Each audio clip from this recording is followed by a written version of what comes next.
반갑습니다. 이화여성 국가에서 윤재신입니다.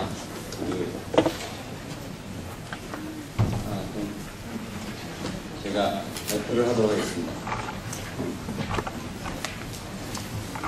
양이 상당히 돼가지고 제가 지금 써갖고 왔으니까 집중하시면은 이야기 좀 집중하셔야 됩니다. 빠른 속도로 하니까. 저는 지난 8월에 아우디의 지식정책 총서의 일환으로 책 한옥의 진화를 출판했습니다. 오늘 강연은 이 책에 있는 내용을 부분적으로 구현하는 설명과 함께 내가 생각하는 한옥 유형의 특정 연구 주제, 그리고 내가 강조하고 싶은 한옥 미래의 새 지평에 대한 이야기를 해보려고 합니다.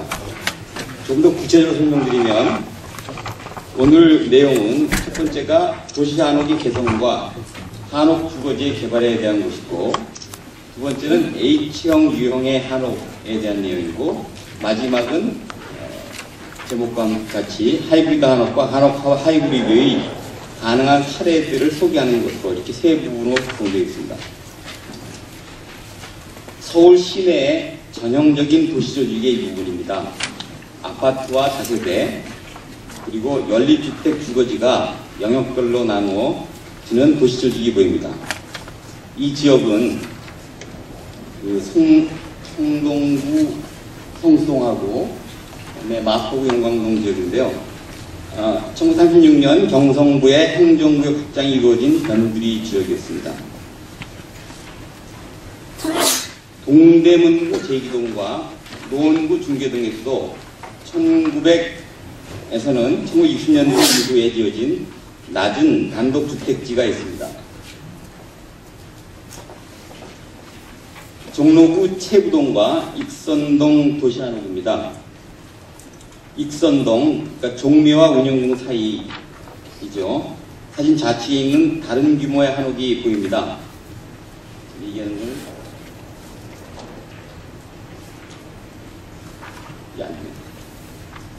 이 부분을 얘기하는 것입니다. 서울은 이와 같이 다양한 유형의 주거 유형이 혼재된 도시입니다. 자, 그럼 잠시 시간 여행을 떠나서 100년 전의 서울의 도시경관 모습을 보도록 하겠습니다. 사직동에서 경복궁을 바라본 경관입니다. 광화문이 보이죠, 가운데. 그 다음에 위에 작은 그림은 고종의 비각이 보이고, 그 옆에는 현재 오른쪽에는 현재 도로로 복개되어 있는 삼성로와 경복궁의 동축문인 건축문이 보입니다. 이렇게 생겼습니다. 그 당시 서울 종로의 모습을 비슷한 위치에서 잡은 두 장의 사진입니다. 전철이 놓이기 전인 1895년의 모습과 전철이 도입되어 가로정비가 된 1900년의 모습은 상당한 차이를 나타내고 있습니다. 그리고 50년이 지나서 그 다음에 서울의 모습입니다. 서울 주변부의 모습이죠. 왼쪽은 청계천 끝이고 오른쪽은 왕십리 부분인데, 그 다음에 일제 강점기에 개발된 영역을 제외한 구도심의 영역에는 큰 변화가 없었습니다. 그 당시에도. 이렇게 종로구 와룡동입니다. 저 위가 도남문이죠. 그러나 일제 강점기에 개발된 서울 도심 주변부의 주거지에서는 커다란 변화가 있었습니다. 1950년대 안암동과 제기동의 도남지구 항공사진입니다. 빼곡히 들어찬 규칙적인 도시 한옥의 조직과 그 이전에 지어진 불규칙한 도시 조직을 구분해 볼 수 있습니다. 보시는 바와 같이 이제 이렇게 일반적하고 여기 다른 도시 조직을 읽을 수 있어요.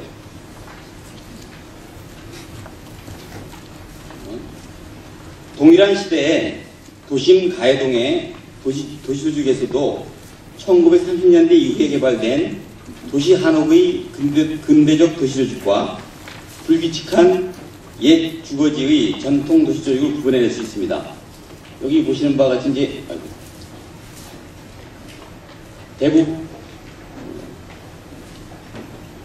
대부분은 이제 도시 한옥이고요. 그다음에 이제 이쪽 저 왼쪽 위쪽 보면은 실제로 이렇게 규칙적이지 않다는 걸 볼 수 있습니다. 그리고 이건 가해동의 또 다른 그 사진인데, 여기도 우리가 이제 볼 수 있어요. 이게 이제 도시조직 중에서 이렇게 메인 길을 따라서는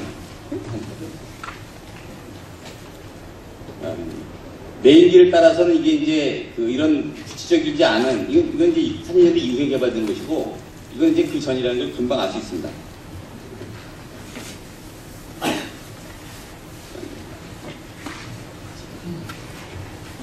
네 개의 그림이 있는데, 좌측 상단에 있는 전통적 향촌의 주거지 조직과 우측 하단에 있는 도시 한옥의 근대 조직 사이의 차이를 우리는 한눈에 알아볼 수 있습니다.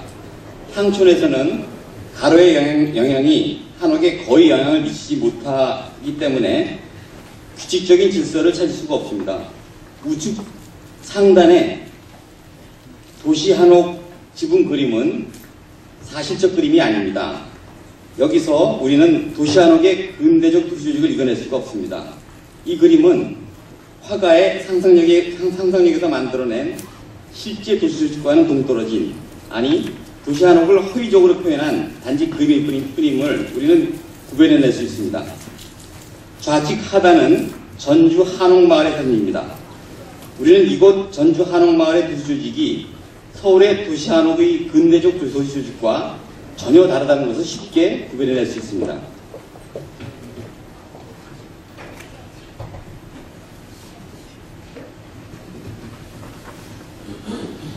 이 그림은 제가 책에 실었던 것인데, 도시 한옥의 근대적 도시 조직은 띠 패턴으로 분해가 가능합니다.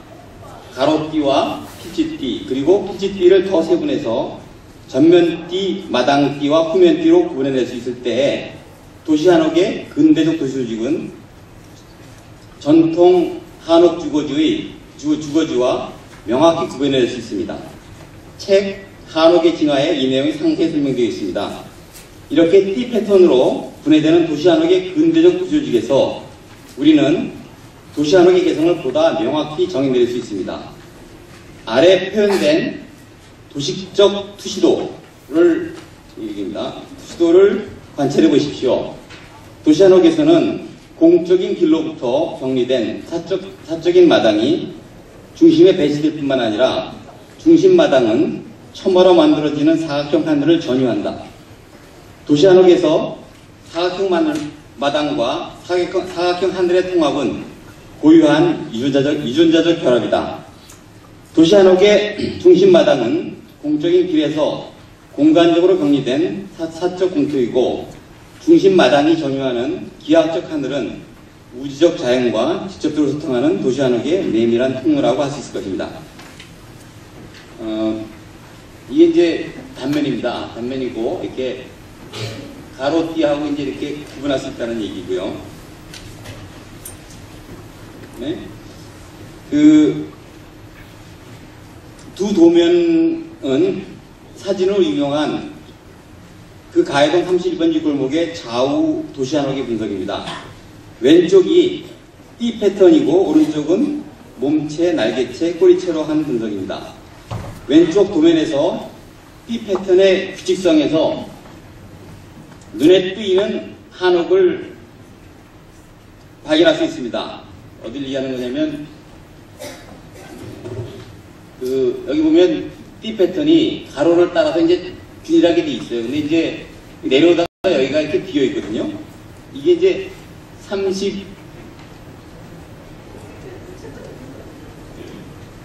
이 집인데 이게 31-41번지 한옥입니다. 여기서 이러한 띠 패턴의 분석에 당연한 질문을 던질 수 있습니다. 내가 소개한 띠 패턴의 분석이라는 것이 이 정도의 변형을 수용하면서 대체적으로 이루는 개괄적 의미에서 윤곽적인 띠에 관한 것인가 하는 의문입니다. 그러니까 띠 패턴 분석이 그렇게 확고한 규칙성이 없는 그냥 말랑말랑한 정도의 다분히 큰 진폭에 임의성이 내포한 그런 분석 방법이 아닌가 하는 질문입니다. 그래서 띠 패턴 분석에 그렇게 큰 의미를 부여하지 않아도 된다고 그렇게 생각할 수도 있습니다. 여러분은 어떻게 생각하십니까? 여러분도 제 의견에 동의하시는지요? 사실은 제가 이 도면을 처음 이렇게 분석할 당시에, 그러니까 그게 2012년 11월이었는데, 저는 그 정도의 변형을 수용하는 정도의 띠 패턴 분석으로 만족하면서 이렇게 분석 도면을 완성했던 것입니다. 그런데 제가 책의 원고를 쓰면서 이곳의 도시 조직에 대해서 일반 리서치를 수행하는 과정에서 가해동 31-41번지의 현재 한옥이 예전 1930년대 이곳에 지어진 한옥과 다르다는 것을 알게 되었습니다. 현재 한옥은 2000년대에 들어서 돌려 앉혀져 다시 지어져 있다는 것을 알게 되었다는 것이죠. 그러니까 현재의 니은자 한옥은 원래는 현재와 같이 그렇게 길에 면에 있지 않고, 이렇게 돼 있지 않고, 원래는 이게 이렇게 돼 있었던 것입니다. 내가 이 사실을 알게 되었을 때는 원고를 쓰기 시작한 이후 한 달이 지난 한 2011년 12월이었습니다. 내가 제안한 띠 패턴의 이론적 가설이 도시한옥의 주거지에 상당히 규칙적으로 그리고 매우 완고하게 적용되었다고 하는 사실을 새롭게 깨닫고 당시 무척 보람차고 행복한 순간이었습니다. 그래서 현재 실존하는 상태로서 분석 도면을 원래 상태로 다시 고쳐서 그리지 않고 현재의 변형된 상태로 그대로 표현한 도면을 책에 실었던 것입니다. 물론 여기서 제가 밝힌 내용은 책에는 설명이 없습니다. 이 패턴의 이론적 가설은 도시 한옥을 분석하는데 아주 규칙적으로 그리고 범용적으로 적용이 가능하다고 생각하고 있습니다. 이 사진은 아까 보여드렸던 유명한 31번지 골목인데, 지금 이 집이 아까 제가 말한 돌려 지어졌다는 집입니다. 그리고 이 집이 그 집이에요. 같은 집인데, 이렇게 보이는 것이. 옛날에, 이제 이게, 이렇게 돌려놓여졌다는 것이고, 그 가해동 31번지 골목 중에 이 31번지 말고도 최근 들어서 10년이나 15년 사이에 변형된 집이 여기 29번지죠. 29번지는 두 개의 집을 합필한 것이고, 여기 26번지의 경우는 이제 이게 옛날에는 이렇게 안 생기고 이 담이 없고 앞으로 원래 남향한 집이었습니다. 그래서 사실은 31번지 집 중에서 한 4채 정도가 이렇게 변형되어 있는 형태로 지금 되어 있습니다.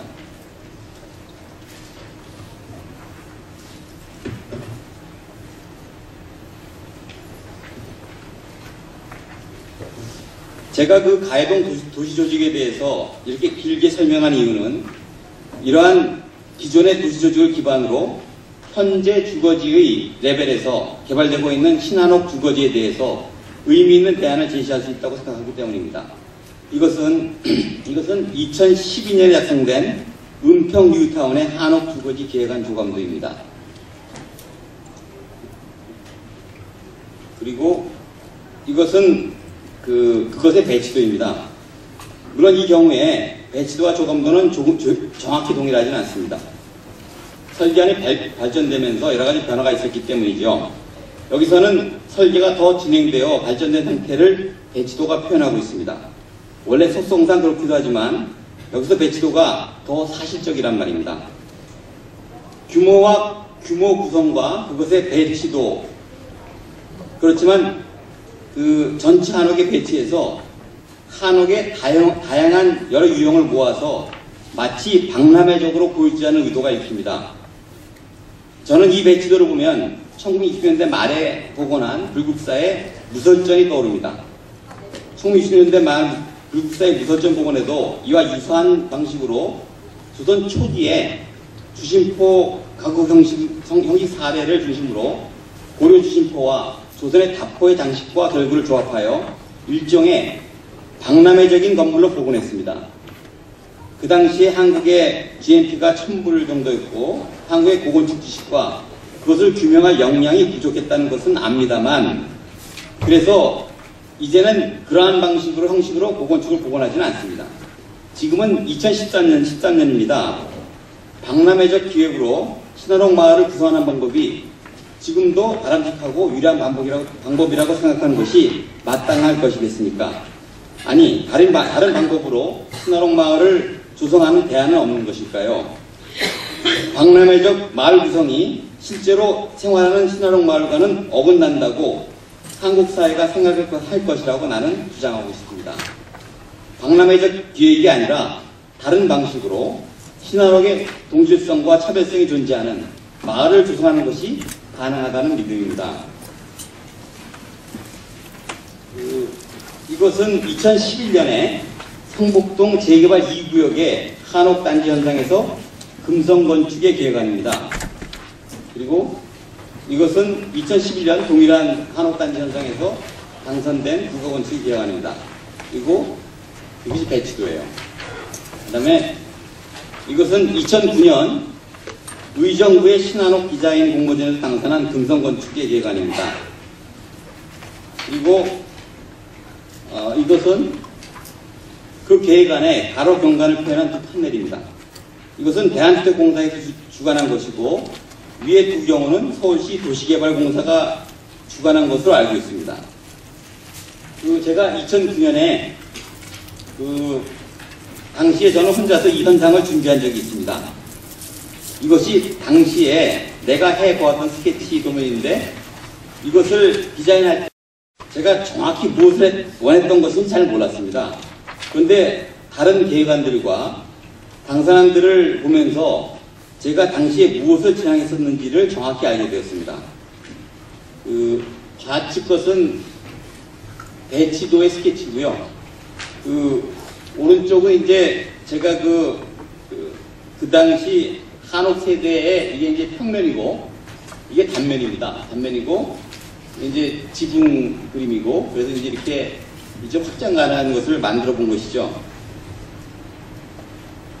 그리고 여기는 이제 우측은 도시조직 레벨에서 제가 이제 스케치한 것입니다. 이건 이제 이게 평면이고 이 한옥이 이제 뒤로 확장되는 것이고 그리고 이건 이제 이 집안의 레벨을 표시하는 것입니다. 표시한 것이고 여기서 건축적 아이디어는 자동차 진입을 적극적으로 해석하면서 고차 분리를 명확히 이루면서도 주차 건물을 도입해서 한옥의 어우러짐을 새롭게 해석하려는 것이었습니다. 그러니까 여기 보이는 요게 사실 주차 빌딩이고 이게 주차 빌딩의 스케치입니다. 이게 평면이고 섹션이었는데 이것을 통해서 제가 하려고 했던 것은 이게 한 세대에 이게 집이고 마당이 있고 여기 이제 이게 주차 건물입니다. 그래서 이제 이게 요 스케치인데 이게 두 개의 가로가 있을 때 맞는 것이죠. 그래가지고 이제 거기에 대한 모델링을 한번 해본 것입니다. 그래서 이제 이게 길에서 본 뷰고 이건 이제 보도에서 본 뷰입니다. 이렇게 해가지고 2층도 있고 필요한데 이렇게 만들자는 계획안이었습니다. 이렇게 해서 왠지 길이 있고 이 보도고 이렇게 단 만들어가지고 이렇게 그런 어우러짐을 표현하면 어떨까 해서 만든 것입니다. 이게 이제 위에서 본 조감도인데 똑같은 형식의 조감입니다. 이렇게 이제 스케치를 해가지고 길이 가고 한쪽만 있는 거죠. 양쪽으로 이제 집이 있는 거고 보시는 바와 같이 이렇게 이제 집이 지형에 따라서 필요한 만큼 집이 확장돼서 큰 집, 작은 집 이렇게 이런 형식으로 디자인해 본 것입니다. 또 다른 뷰에서 보는 것이고, 예, 이게 다른 뷰입니다. 동일한 건물을 스케치했던 것이고, 실제로 이제 이게 그 당시 금성의 당선안이고, 이거는 제가 이제 똑같은 사이즈로 이렇게 표현해 본 것입니다. 이렇게 중정이 있고, 2층이 되는 것이 있고, 이렇게 한번 해본 것이죠. 금성의 당선안과 비교 배치도를 보시면 건축의 유형이 동질성과 규모에 따른 개성을 보여주는 한 대안으로 저의 설계가 진행되었다는 것을 읽을 수 있습니다.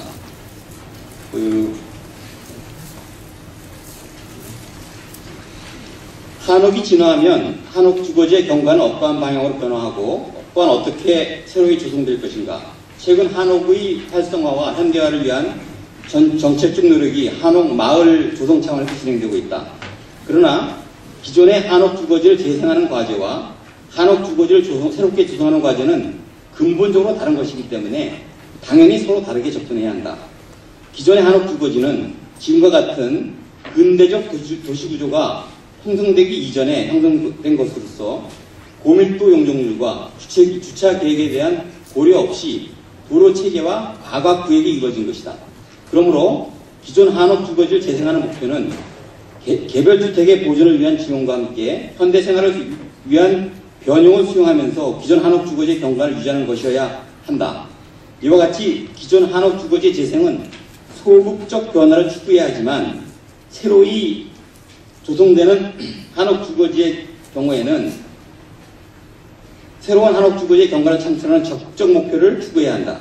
요구되는 주거밀도를 수용하면서 가장 효과적으로 교통과 주차 문제를 해결하는 도로 체계와 가각구획을 확립하고 여기에 적합한 신한옥을 배치하여 참신한 한옥주거지를 개발하는 적극적 계획이 되어야 한다는 말이다.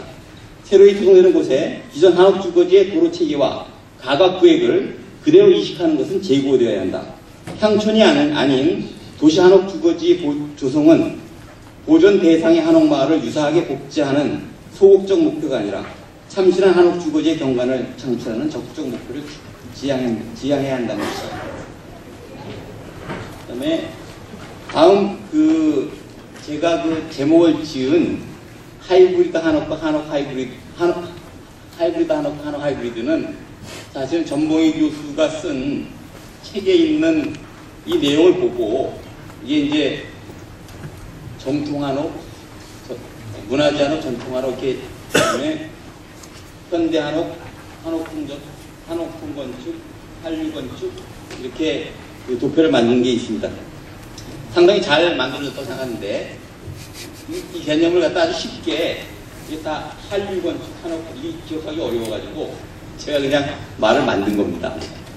하이브리드라는 단어는 아는 내용이니까 그걸 갖다 앞으로 붙이냐 뒤로 붙이냐에 대해서 이거 같은 이제 한옥 하이브리드 이거 같은 이제 신한옥을 더해가지고 하이브리드 한옥 이렇게 두 개 개념을 만들어서 이해하는 게 어떨까 해서 그런 생각을 해본 적이 있었어요. 그래서 사실 이거를 가지고 오늘 강연의 제목을 정한 것입니다. 그리고 그러니까 사실 아까 거기서 이제 근본적인 내용이 이제 전통과 근대 문명의 충돌이죠. 충돌 혹은 결합, 아니면 갈등 혹은 공존으로 설명할 수 있는 것인데 대표적인 사례가 이제 강화도 성당이죠. 유명한 거니까. 그다음에 제가 보기에는 가해동에 있는 이 한시가옥도 아주 훌륭한 사례라고 생각합니다. 그리고 이것은 이화학당이라고 하는 한옥교사입니다. 제가 이대에 근무하는 연유로 왼쪽 위에 있는 사진 한 장으로 제가 이 한옥에 복원하는 프로젝트를 수행한 적이 있습니다. 그래서 실제로 왼쪽 아래에 지어진 것은 그 당시 금성건축과 같이 해서 지었습니다. 그 당시 그 내용은 대한건축학회 논문으로 발표했으니까 그 내용을 찾아볼 수 있을 것입니다. 근데 내가 여기서 주목하려는 것은 특정한 한옥 유형으로서 끈질긴 생명력이 나름대로 있다고 생각되는 그런 한옥 유형 때문에 이것을 보여드린 것입니다.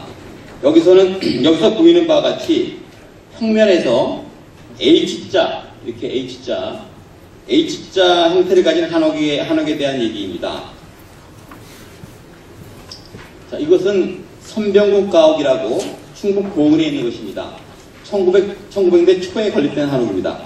좌측은 다음 지도에서 내려 보이는 항공지도이고 그 위치가 아주 흥미로운 곳에 있습니다. 물 사이에 있는데 이게 안채와 사랑채 그리고 별당채가 독립적으로 공개되어 있습니다. 사랑채는 담으로 둘러싸여 있지만 안채는 앞에 행랑채가 둘러싸여 있습니다. 안채와 이게 윗게 사랑채고 아랫게 안채입니다. 그리고 안채와 사랑채의 대청마루에서 노출되어 보이는 대들보와 종보 및 홍해보의 우아한 절구는 자연적 형태의 목재를 다루는 대목에 능숙한 솜씨를 유감시 보여주고 있습니다. 선병국 가옥의 안채와 사랑채는 대목 장인의 놀라운 기회를 통해서 만들어진 한옥의 고품격을 표현하고 있습니다.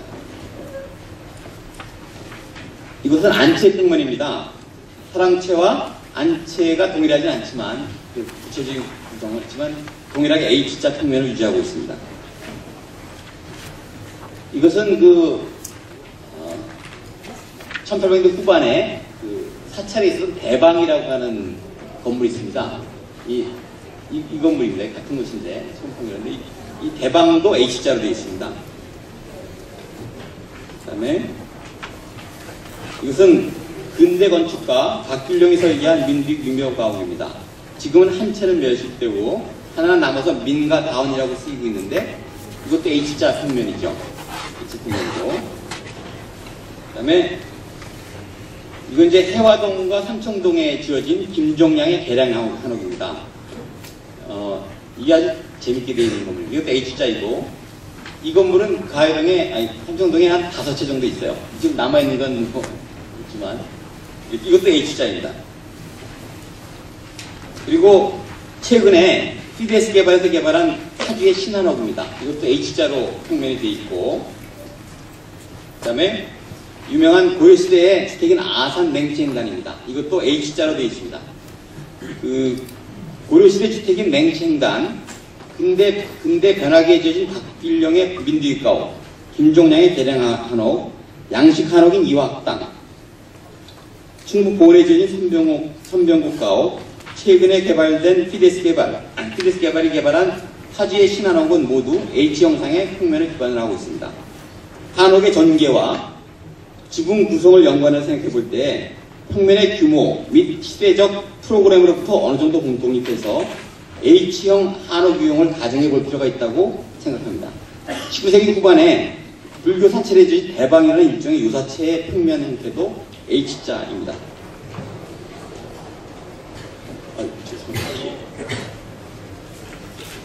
죄송합니다.